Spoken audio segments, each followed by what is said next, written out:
നമസ്കാരം. നിങ്ങളെ ഞാൻ ആദ്യം തന്നെ ഒരു വാർത്ത കാണിച്ചു തരാം. ആ വാർത്ത എറണാകുളത്തുള്ള ഒരു പ്രമുഖ റെസ്റ്റോറൻറ്റിനെ പറ്റിയിട്ടാണ്. എന്നാൽ ഈ വാർത്തയിൽ ആ റെസ്റ്റോറൻറ്റിന്റെ പേരൊന്നുമില്ല. പക്ഷേ ആ റെസ്റ്റോറൻറ്റിൽ വിൽക്കുന്ന ചില ഭക്ഷണ വസ്തുക്കളുടെ വിലയെ പറ്റിയിട്ടാണ് വാർത്ത വന്നേക്കുന്നത്. ഏതായാലും നമുക്ക് വാർത്ത കണ്ടിട്ട് വരാം. ഹോട്ടലിൽ ചെന്നാൽ എന്താണ് ഇഡ്ലിയുടെ കൂടെ ചമ്മന്തി ഉണ്ടാവും, ചമ്മന്തി ചട്നി ഉറപ്പല്ലേ, ദോശയുടെ കൂടെയൊക്കെ ചമ്മന്തി ഉണ്ടാവില്ലേ? ഇപ്പോൾ ഇന്നലെ കഴിഞ്ഞ ദിവസം കണ്ട ഒരു പ്രത്യേക ഒരു കാര്യമാണ് ഇപ്പോൾ പ്രേക്ഷകർ സ്ക്രീനിൽ കാണാൻ പോകുന്നത്. കൊച്ചിയിലൊരു ഹോട്ടലിൽ തേങ്ങാ ചമ്മന്തിക്ക് പ്രത്യേകം വില, ചമ്മന്തിക്ക് ബില്ല് രേഖപ്പെടുത്തിയിരിക്കുന്നത് 8 രൂപയാണ്. ഇപ്പോൾ നോക്കൂ, അതിൽ സ്നാക്സ് ചട്നി എന്ന് കൊടുത്തിരിക്കുന്നത് 8 രൂപ. അതിനുപോലെ ഗോലിബാജ എന്നുള്ളതിന് 12 രൂപ. അത് 2 എണ്ണമാണ് വാങ്ങിയിരിക്കുന്നത്, 6 രൂപ ഇതാണ്. അതിൻ്റെ കൂടെയുള്ള സ്നാക്സ് ചട്നി പ്രത്യേകം രേഖപ്പെടുത്തി 8 രൂപ ബില്ലിൽ ഈടാക്കിയിരിക്കുകയാണ്. അപ്പോൾ ഹോട്ടലിൽ കയറുമ്പോൾ പ്രത്യേകം ശ്രദ്ധിക്കുക. പണ്ടത്തെ പോലെ ഒരു കോംബോ ആയിട്ടല്ല ദോശ വട ഇതൊന്നും കിട്ടുക, അതിന്റെ കൂടെ ചട്നിക്ക് സെപ്പറേറ്റ് കൊടുക്കേണ്ടി വരും. ഇങ്ങനെ പോവുകയാണെങ്കിൽ വാർത്ത കണ്ടല്ലോ, ചട്നിക്ക് 8 രൂപ. നോർമലി നമ്മുടെ നാട്ടിലൊക്കെ ചട്നി എന്ന് പറയുന്നത് ഫ്രീ ആയിട്ടായിരിക്കും കിട്ടുന്നത്. വട വാങ്ങിക്കുമ്പോഴൊക്കെ ചട്നി ഫ്രീ ആയിട്ട് കിട്ടും. ചട്നി കൊടുക്കാത്ത കടകളും ഉണ്ട്. പിന്നെ ദോശയൊക്കെ വാങ്ങിക്കുമ്പോഴും ചട്നി ഫ്രീ ആയിട്ടായിരിക്കും കിട്ടുന്നത്. എന്നാൽ ചട്നിക്ക് 8 രൂപയാണ് ഈ കടയിൽ വിൽക്കുന്നത്. ഈ കട ഏതാണ് എന്ന് നിങ്ങൾക്ക് കത്തിയിട്ടില്ല എന്നുണ്ടെങ്കിൽ ഞാൻ ജസ്റ്റ് ഒരു ക്ലൂ തരാം. സാധാരണക്കാർക്ക് വേണ്ടിയിട്ട് ഒരു സാധാരണക്കാരൻ തുടങ്ങിയ കടയാണ്. ഇപ്പൊ കത്തിയോ? ഇനിയും കത്തിയിട്ടില്ലെന്നുണ്ടെങ്കിൽ ഞാൻ വേറൊരു ക്ലൂവും കൂടി തരാം. എന്നാലും എന്റെ മൃണാലണ്ണ, ഇത് ഇത്തിരി കൂടി പോയില്ലേ? ഈ ഒരു സ്നാക്സിന് ഗോളി ബജി എന്നാണ് പേര്. ഇതിന്റെ ഒരു കോമഡി കാണിച്ചു തരാം. ഇത് ഞാൻ പണ്ട് ഇവിടെ വന്നിട്ട് കുറെ പ്രാവശ്യം കഴിച്ചതാ. ഇപ്പൊ റെസ്റ്റോറന്റ് ആയപ്പോ ഇതിന്റെ കൂടെ ഈ ചട്നിക്ക് 8 രൂപ വേറെ. ഇത് പണ്ട് ഇപ്പോഴും ഇതിന്റെ കൂടെ ഫ്രീ കൊടുത്തോണ്ടിരുന്നതാ. നോക്കിയേ, സ്നാക്സ് ചട്നി 8 രൂപ. ഈ ചട്നിക്ക് 8 രൂപ ഗൈസ്, 8 രൂപ. നമ്മുടെ എടപ്പള്ളിയിലുള്ള ഹംഗ്രി മൃണാലാണ് കേട്ടോ ഇപ്പോൾ ഉള്ളത്. ഞാൻ ഇവരെ റെസ്റ്റോറന്റ് തുടങ്ങുന്നതിന് മുമ്പ് ഇവിടെ വന്ന് ചായ കുടിക്കുകയൊക്കെ ചെയ്തിട്ടുണ്ട്. ഇവിടുത്തെ ചായയും കടികളൊക്കെ ശരിക്കും പറഞ്ഞാൽ അടിപൊളിയാണ്. കൊച്ചിയിലെ എടപ്പള്ളി ഭാഗത്ത് കിട്ടാവുന്നതിൽ വെച്ച് നല്ല അടിപൊളി സ്നാക്സും കാര്യങ്ങളൊക്കെയാണ് ഇവർ കൊടുക്കുന്നത്. പക്ഷേ ഈ റെസ്റ്റോറന്റ് ഓപ്പൺ ആയതിനു ശേഷം ഞാൻ ആദ്യമായിട്ടാണ് ഇവിടെ വരുന്നത്. കണ്ടല്ലോ, മൃണാൾസ് വ്ലോഗ് എന്ന് പറയുന്ന യൂട്യൂബറിന്റെ ഹംഗ്രി മൃണാൾ എന്ന് പറയുന്ന കടയെ പറ്റിയിട്ടാണ് ഈ പറഞ്ഞു വരുന്നത്. സാധാരണക്കാർക്ക് വേണ്ടിയിട്ട് ഒരു സാധാരണക്കാരൻ തുടങ്ങിയ കടയാണ്. സാധാരണക്കാർക്ക് അവിടെ വന്ന് ഭക്ഷണം കഴിക്കാമെന്നാണ് പറയുന്നത്. പക്ഷെ സാധാരണക്കാർ കയറുന്ന ഹോട്ടലിൽ ചട്നിക്കൊന്നും വിലയില്ല. ഇനിയിപ്പോൾ തേങ്ങയ്ക്കും വെളിച്ചെണ്ണയ്ക്കും ഒക്കെ വില കൂടി വരുമല്ലേ, അപ്പം ചിലപ്പോൾ ചട്നിക്ക് വില കൂട്ടുമായിരിക്കും, അല്ലെങ്കിൽ ചട്നി തരാതെ ഇരിക്കുമായിരിക്കും. എന്നാലും ചട്നിക്കൊക്കെ 8 രൂപ വാങ്ങിക്കുന്ന കടയിലൊന്നും സാധാരണക്കാർ പോകുമെന്ന് എനിക്ക് തോന്നുന്നില്ല. പിന്നെ ഇപ്പം ഈ യൂട്യൂബിലെല്ലാം ഇദ്ദേഹത്തിൻ്റെ ഈ കടയെ പറ്റിയിട്ടുള്ള കുറേ വിവാദങ്ങൾ നിങ്ങൾക്ക് കാണാം. ആ വിവാദങ്ങളൊക്കെ മെയിനായിട്ട് ഇത്രയും പെരുകാനുണ്ടായ കാരണം എന്താണെന്നറിയാമോ? ഈ മൃണാൾ എന്ന് പറയുന്ന ഈ പർട്ടിക്കുലർ വ്യക്തിയുടെ സ്വഭാവം തന്നെയാണ്. അദ്ദേഹത്തിന്റെ ഒരു ആറ്റിറ്റ്യൂഡ് എന്താണെന്നറിയാമോ? നമ്മൾ കാശ് കൊടുത്ത് അയാൾ തരുന്ന ഭക്ഷണം വേണമെങ്കിൽ കഴിച്ചിട്ട് എണ്ണീറ്റ് പൊക്കോണം. നമ്മൾ കമാന്നൊരക്ഷരം മിണ്ടാൻ പാടില്ല. നമ്മൾ എന്തെങ്കിലും പറഞ്ഞു പോയി കഴിഞ്ഞാൽ വലിയ അപരാധമാകും. എന്നാൽ ഇദ്ദേഹം എന്താണ് ചെയ്യുന്നത്? കാണുന്ന ഹോട്ടലിലും റെസ്റ്റോറൻറ്റിലും എല്ലാം പോയി അദ്ദേഹത്തിന് തോന്നുന്ന രീതിയിൽ റിവ്യൂ പറയാറുണ്ട്. ചില സമയത്ത് ആ ഹോട്ടലുകാരെ ടോട്ടലി നശിപ്പിക്കുന്ന രീതിയിലായിരിക്കും പുള്ളിക്കാരൻ്റെ റിവ്യൂ. പുള്ളിക്കാരന് പറയാം. എന്നാൽ പുള്ളിക്കാരൻ്റെ ഹോട്ടലിനെ പറ്റിയിട്ട് ആരെങ്കിലും പറഞ്ഞു കഴിഞ്ഞാൽ അവരെ പുള്ളിക്കാരൻ എങ്ങനെയാണ് വിശേഷിപ്പിക്കുന്നത് നിങ്ങൾക്ക് അറിയണ്ടേ? ഞാൻ കാണിച്ചു തരാം. ഞങ്ങൾ ചെയ്തിട്ടുള്ള എല്ലാ കുഴപ്പങ്ങളും ഏറ്റെടുക്കാനും അതിന് സോറി പറയാനും അല്ലെങ്കിൽ അത് മാറ്റാനും ഞങ്ങൾക്ക് യാതൊരു പ്രശ്നമില്ല. പക്ഷെ ഈ വഴിയെ പോയി കുരയ്ക്കുന്ന നായ്ക്കൾക്ക് മറുപടി കൊടുക്കാൻ എനിക്ക് സൗകര്യമില്ല. Thank you. ഈ വെള്ളം കിട്ടിയില്ലേ? ഞാൻ ചോദിച്ചോ അയാൾ എന്തിനാ അത് കൊണ്ടുതന്നത് എനിക്കറിയില്ല. ഓക്കെ, അപ്പം ഇനി ഈ കുരയ്ക്കുന്ന നായ്ക്കളുടെ അടുത്ത പ്രശ്നം മൃണാളിൻ്റെ റെസ്റ്റോറൻറ്റിൽ മൃണാളിന് മാത്രം സർവീസ് എന്നായിരിക്കും. ഞാൻ ഈ കാപ്പി എങ്ങനെയാണ് മേടിച്ചത് നിങ്ങൾ കണ്ടല്ലോ, പക്ഷെ അത് ക്യാമറ കണ്ടിട്ടില്ല. അത്രയേ ഉള്ളൂ. ഇതിനെക്കുറിച്ച് ഞാൻ ബോധർ ചെയ്യണം? ഇല്ല. ഒരു കാര്യം കൂടി ചോദിക്കാം. കേട്ടല്ലോ, കുരയ്ക്കുന്ന പട്ടികളെന്ന്. പുള്ളിക്കാരൻ്റെ ഹോട്ടലിൽ കയറി നെഗറ്റീവ് റിവ്യൂ പറയുന്നവരെ എല്ലാം പുള്ളിക്കാരൻ ഇങ്ങനെയാണ് വിശേഷിപ്പിക്കുന്നത്. പോസിറ്റീവ് റിവ്യൂ പറയുന്നവരെ പുള്ളിക്കാരൻ ഇങ്ങനെ വിശേഷിപ്പിക്കത്തില്ല. എന്നാൽ പുള്ളിക്കാരൻ്റെ ഹോട്ടലിൻ്റെ റിവ്യൂ എടുത്ത് നിങ്ങളും നോക്കണം. Google review. ഈ ഗൂഗിൾ റിവ്യൂ എടുത്ത് നോക്കുമ്പോൾ ഏതാണ്ട് 3.8 സംതിങ് ആണ് അതിൻ്റെ റേറ്റിംഗ്. അപ്പം ഞാൻ നോക്കുമ്പോൾ ഇതിനകത്തെല്ലാം കുറേ 5 സ്റ്റാർ റേറ്റിംഗ് ഉണ്ട്. പിന്നെ എന്തുകൊണ്ടാണ് ഈ 3.8 മാത്രം റേറ്റിംഗ് വന്നതെന്ന് നോക്കുമ്പോൾ കുറേ നെഗറ്റീവ് റിവ്യൂസ് ഉണ്ട്. അതായത് 1 സ്റ്റാർ മാത്രം കൊടുത്തിട്ട് കുറേ നെഗറ്റീവ് പറയുന്നുണ്ട്. ഈവൻ പുള്ളിക്കാരൻ ബൂസ്റ്റ് ചെയ്ത് കാണിക്കുന്ന ഒരു കാര്യമാണ് പുള്ളിയുടെ കടയിലെ ബിരിയാണിയെ പറ്റിയിട്ടാണ് ഏറ്റവും കൂടുതൽ ആൾക്കാർ നെഗറ്റീവ് റിവ്യൂ ഇട്ടേക്കുന്നത്. പിന്നെ നമ്മൾ നോക്കുമ്പോൾ കുറേ 5 സ്റ്റാർ റിവ്യൂ ഉണ്ട്. അതിനകത്തെല്ലാം നല്ല അഭിപ്രായമാണ് ആൾക്കാർ പറഞ്ഞിരിക്കുന്നത്. ഈ 5 സ്റ്റാർ റിവ്യൂ എങ്ങനെയാണ് വന്നത് എന്ന് നിങ്ങൾക്ക് അറിയണ്ടേ? അത് കാണുന്നതിന് തൊട്ട് മുമ്പ് ഞാൻ നിങ്ങളെ വേറൊരു കാര്യം കാണിച്ചു തരാം. ആളെ ബ്ലോക്ക് ചെയ്തു എന്നാണ്. Not interested. Why? Social media വഴിയുള്ള ഡിഗിങ്ങിൽ എനിക്ക് താല്പര്യമില്ല. That's an unreal world. ഞാൻ ഇവിടെ ഇരിക്കുന്നില്ലേ? നേരിട്ട് വന്നിട്ട് പറയും.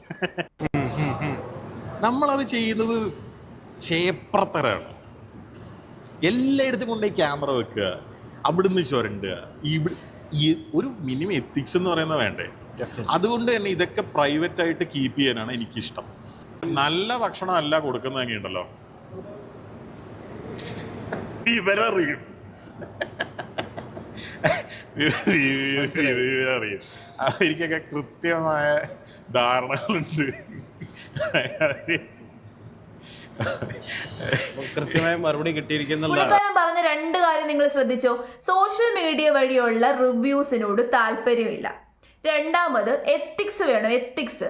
ഈ എത്തിക്സ് ഉള്ള ഈ വ്യക്തി സോഷ്യൽ മീഡിയയിൽ റിവ്യൂ ഇടാൻ വേണ്ടിയിട്ട് ആൾക്കാർക്ക് പൈസ കൊടുക്കുന്നുണ്ടെങ്കിലും, അതായത് ഗൂഗിൾ റിവ്യൂ ഇടാൻ വേണ്ടിയിട്ട് ഒരു 5 സ്റ്റാർ റിവ്യൂവിന് 500 രൂപ വെച്ചിട്ടാണ് പുള്ളിക്കാരൻ കൊടുക്കുന്നത്.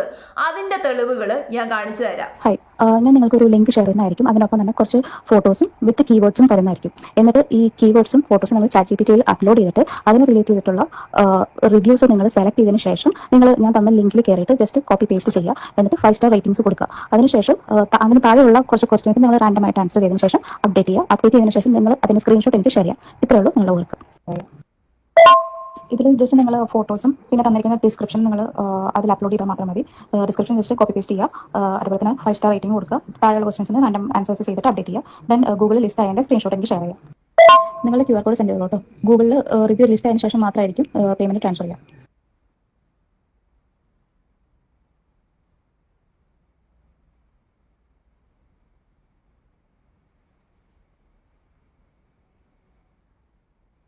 എങ്ങനെയുണ്ട്? നല്ല എത്തിക്സ് അല്ലേ? അതായത് പുള്ളിയുടെ ഗൂഗിൾ റിവ്യൂ എടുത്ത് നോക്കുമ്പോൾ ഹംഗ്രി മൃണാൾ എന്ന് പറയുന്ന ആ കടയുടെ ഗൂഗിൾ റിവ്യൂ നിങ്ങൾ എടുത്ത് നോക്കണം. അതിനകത്ത് 5 സ്റ്റാർ റിവ്യൂ ഇട്ടവരെയൊക്കെ നമ്മൾ തെറ്റിദ്ധരിക്കണം. കാരണം അതൊക്കെ 500 രൂപ കൊടുത്ത് ഇട്ടതല്ല എന്ന് നമുക്ക് ഇനിയും പറയാൻ പറ്റത്തില്ല. കാരണം പുള്ളി തന്നെ കാശ് കൊടുക്കുന്നുണ്ട്. ബാക്കി 1 സ്റ്റാർ റിവ്യൂ ഇട്ട് നെഗറ്റീവ് പറയുന്നവരെയൊക്കെ നിങ്ങൾക്ക് വിശ്വസിക്കാം. അവർ നേരിട്ട് ആ കടയിൽ പോയിട്ട് നെഗറ്റീവ് പറയുന്നവരാണ്. ഇനി വേറൊരു സത്യം കൂടി ഇപ്പൊ പുറത്തു വന്നിട്ടുണ്ട്. പുള്ളി ഇടയ്ക്കിടയ്ക്ക് പറയുന്ന ഒരു കാര്യം, പുള്ളിയുടെ കടയിലേക്ക് ആൾക്കാർ അങ്ങ് തള്ളി കയറുവാണ്. ആൾക്കാർക്ക് നിന്ന് തിരിയാൻ സ്ഥലമില്ല, അത്രയ്ക്കും തിരക്കാണെന്നാണ് പുള്ളി പറയുന്നത്. എന്നാൽ ഞാൻ ഈ ഗൂഗിൾ റിവ്യൂ തപ്പി നോക്കിയപ്പോൾ എനിക്കൊരു കാര്യം മനസ്സിലായത്, പുള്ളിയുടെ കടയിൽ ആൾക്കാരെക്കാട്ടിൽ കൂടുതൽ ഈച്ചകളാണ് കിടന്ന് കളിച്ചുകൊണ്ടിരിക്കുന്നത്. അത്രയ്ക്ക് ഈച്ചയുണ്ട്. എനിക്ക് തോന്നുന്നു ആ കൊച്ചിയിലും എറണാകുളത്തും ഉള്ള അത്രയും ഈച്ചകളും പുള്ളിയുടെ കടയിലുണ്ട്.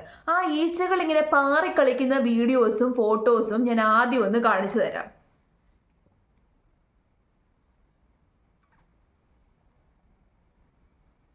കണ്ടോ?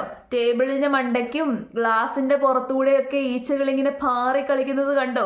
അവിടുത്തെ ബിരിയാണിയുടെയും അവിടുത്തെ വൃത്തിയുടെയും ഒക്കെ ഗുണം കൊണ്ടായിരിക്കും ഇങ്ങനെ ഈച്ചകൾ വരുന്നത്. പണ്ട് ആരോ പറഞ്ഞിട്ടുണ്ട് ഈച്ചകൾ വന്നിരിക്കുന്ന ഭക്ഷണം നല്ലതായിരിക്കുമെന്ന്. അത് വെറുതെയാണ്, നല്ലതൊന്നുമല്ല. ഈച്ചകളാണ് ഏറ്റവും കൂടുതൽ ഭക്ഷണ വസ്തുക്കൾ കണ്ടാമിനേറ്റ് ചെയ്യുന്നത്. കാരണം ഈച്ചകൾ പോയിരിക്കാത്ത സ്ഥലമില്ല. ഉള്ള വൃത്തികേടിൻ്റെ ഒക്കെ മണ്ടയ്ക്ക് ഈച്ചകൾ പോയിരിക്കും. അതിപ്പോൾ മനുഷ്യ വിസർജ്യമായിക്കോട്ടെ, മൃഗങ്ങളുടെ വിസർജ്യമായിക്കോട്ടെ, അങ്ങനെ എല്ലാത്തിൻ്റെയും മണ്ടയ്ക്ക് പോയിരിക്കുന്ന അതേ ഈച്ചകൾ തന്നെയാണ് ഈ പറന്ന് വന്ന് ഈ ഫുഡിൻ്റെ ഒക്കെ മണ്ടയ്ക്കിരിക്കുന്നത്, ഗ്ലാസിൻ്റെ ഒക്കെ മണ്ടയ്ക്കിരിക്കുന്നത്. അത്രയ്ക്കും വൃത്തിയാണ് അവിടെ.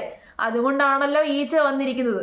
ഈച്ച മെയിനായിട്ട് വൃത്തികേടുള്ള സ്ഥലത്താണ് ഈ ഈച്ചകൾ കൂടുതലും പെരുകുന്നത്. അപ്പം അത്രയും വൃത്തികേട് അവിടെ ഉള്ളത് കൊണ്ടാണ് ഈച്ചകൾ ഇങ്ങനെ പാറി കളിച്ചുകൊണ്ടിരിക്കുന്നത്.